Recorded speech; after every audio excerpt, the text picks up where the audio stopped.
নমস্কাৰ মই আপিল ৰহমানৰ স্বাগতম জনাইছোঁ এইটো ইউটিউব চেনেললৈ। সো আজি ফাইনেলি মই তোমালোকৰ কাৰণে এইটো ভিডিঅ' লৈ আহিলোঁ যে তোমালোকৰ হাফ ইয়াৰলি কাৰণে সিলেবাস কি আহিব।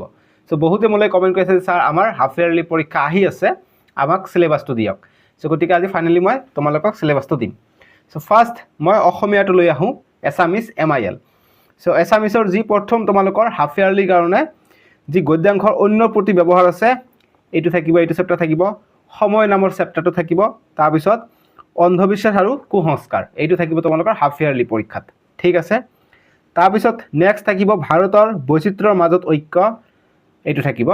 লগতে থাকিব তোমালোকে দগাই লওক কিতাপত কি অন্যৰ প্ৰতি ব্যৱহাৰ, এইটো সময়, অন্ধবিশ্বাস আৰু কুসংস্কাৰ, ভাৰতৰ বৈচিত্ৰ্যৰ মাজত ঐক্য, যুঁজ আৰু পদ্যাংশত থাকিব শিশুলীলা, মানৱ বন্দনা, গীত আৰু ছবি, ঠিক আছে। এইকেইটা তোমালোকে পঢ়িব লাগিব হাফ ইয়াৰলি পৰীক্ষাৰ কাৰণে। আৰু ব্যাকৰণত চাবা নত্নবিধি, সত্যবিধি, সমাৰ্থক শব্দ, নত্নবিধি সত্যবিধি যে মধ্যস্ব হোৱাৰ কাৰণ কি, মূৰ্ধন্য হোৱাৰ কাৰণ কি, এইবিলাক গ্ৰামাৰ ছেকশ্যনৰ ভিডিঅ' মই আহি আছে। তোমালোকৰ হাফ ইয়াৰলি পৰীক্ষাৰ আগে আগে মই গ্ৰামাৰ ছেকশ্যনৰ ভিডিঅ' দি দিম, ঠিক আছে। তাৰপিছত তোমালোকৰ আহিব যে বিপৰীতাৰ্থক শব্দ, সন্ধি, জুৰীয়া শব্দ, দ্বন্দ্ব সমাস, অনুৰূপ শব্দ। তাৰপিছত থাকিব আমাৰ নেক্সট হাফ ইয়াৰলিত ভাৱ সম্প্ৰসাৰণ, বাক্য ৰচনা, আবেদন লিখা আহিব। তাৰপিছত ৰচনা আহিব এটা দ্ৰুত পঠনত তোমালোকৰ যি বৈচিত্ৰ্যময় অসম আছে সেই তাৰ পৰা এটা যিকোনো এটা জনগোষ্ঠীৰ বিষয়ে লিখিব আহিব, বা যিকোনো এটা জনগোষ্ঠী পপুলাৰ মানুহৰ বিষয়ে লিখিব আহিব, ঠিক আছে। 10 নম্বৰ থাকিব তাৰ পৰা।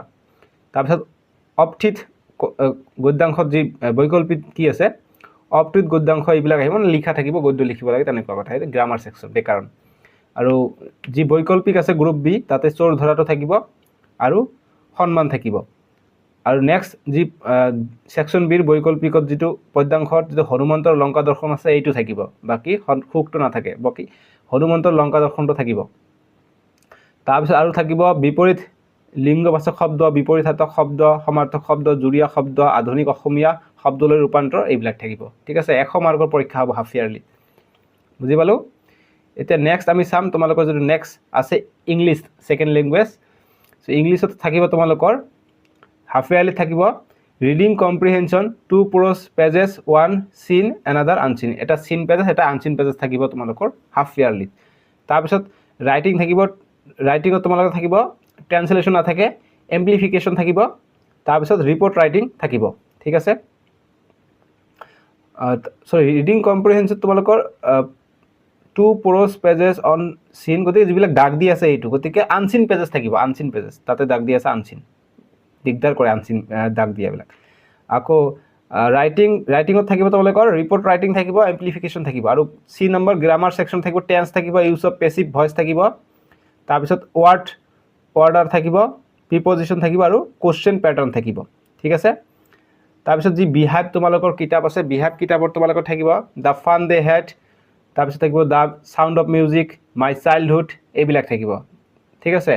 আৰু পয়েট্ৰি ছেকশ্যনত থাকিব তোমালোকৰ the road not taken, the lake আইল অফ ইনস্প্ৰি, আৰু 3 নম্বৰ লিজেণ্ড অফ নৰ্থলেণ্ড। এইকেইটা থাকিব তোমালোকৰ ইংৰাজীত হাফ ইয়াৰলি পৰীক্ষাত, ঠিক আছে। তাৰপিছত ছাপ্লিমেণ্টাৰী ৰিডাৰ থাকিব, মুভমেণ্টৰ পৰা থাকিব তোমালোকৰ দ্য এডভেঞ্চাৰাছ টটো, চেপ্টাৰ 2 যিটো আছে সেইটো, ঠিক আছে। এইটো থাকিব তোমালোকৰ হাফ ইয়াৰলিত।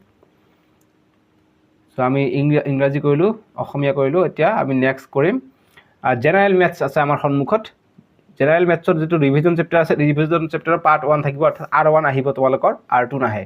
R1 থাকিব তোমালোকৰ হাফ ইয়াৰলিত, R2 অমিটেড কৰা আছে, মানে বাদ দিয়া চিলেবাছৰ পৰা। তাৰপিছত যিটো নাম্বাৰ ছিষ্টেম আছে, number system chapter 1, chapter 2, chapter 3, chapter 4, chapter 4 থাকিব, চেপ্টাৰ 5 নাথাকে, নীল, এইটো নাথাকে, হাফ ইয়াৰলিতো নাথাকে, এনুৱেলতো নাথাকে।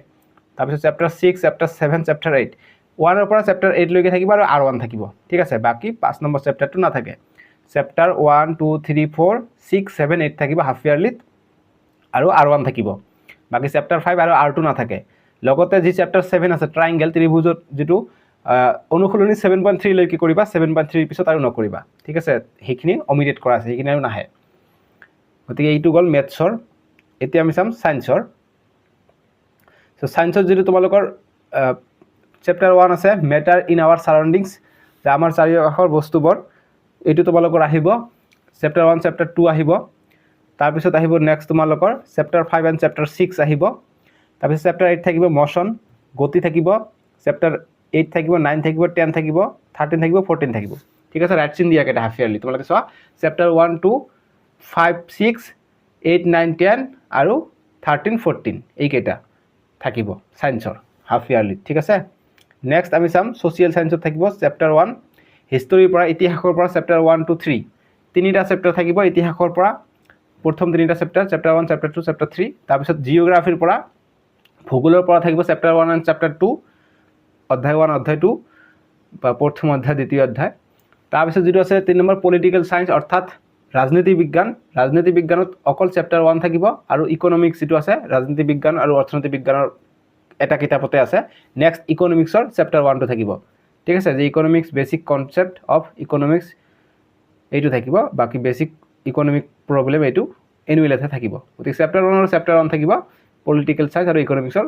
দুটাতে চেপ্টাৰ 1 টো থাকিব সো তোমালোকক মই এটা হোৱাটসঅ্যাপ নম্বৰ দি দিছো স্ক্ৰিনত হেইটো হোৱাটসঅ্যাপ নম্বৰ তোমালোকে কন্টাক্ট কৰি মোৰ পৰা এইটো সিলেবাস লৈ লব পাৰিবা তাতে তোমালোকে বিতংকৈ আৰু ভালকৈ চাব পাৰিবা আৰু সব বিলাক তাতে ইলেক্টিভ সাবজেক্টবোৰ দি আছে ঠিক আছে সো আজিলৈকে ইমানে আৰু তোমালোকে ভিডিওটো লাইক কৰি দিবা সো এইটো নম্বৰত ফোন কৰি অকল মোক আমনি নকৰিবা জাস্ট হোৱাটসঅ্যাপ কৰিবা এইটো মোৰ নম্বৰ হয় মই আমনি পাই যাম সো গতিকে হোৱাটসঅ্যাপ কৰিবা জাস্ট কবা যে স্যাৰ কি সিলেবাসটো লাগে বাস সিলেবাসটো দি দিবা হৈ যাব মই দি দিম আৰু পাৰিলে তোমালোকৰ যি কোশ্চেন পেপাৰ থাকিব হাফ ইয়াৰলি হক বা তোমালোকৰ ইউনিট টেষ্টৰ কোশ্চেন হক বা প্ৰিভিয়াস ইয়াৰ এনুৱেল পৰীক্ষাৰ কোশ্চেন পেপাৰ হক সেইবিলাক মোক হেইটো হোৱাটসঅ্যাপ নম্বৰত পঠাই দিবা যেটো স্ক্ৰিনত দিছে মই সলিউশন কৰি ইউটিউবতে দি দিম ঠিক আছে সো আজিলৈকে আহো বাবে টিকেট তোমালোকে ভালে থাকিবা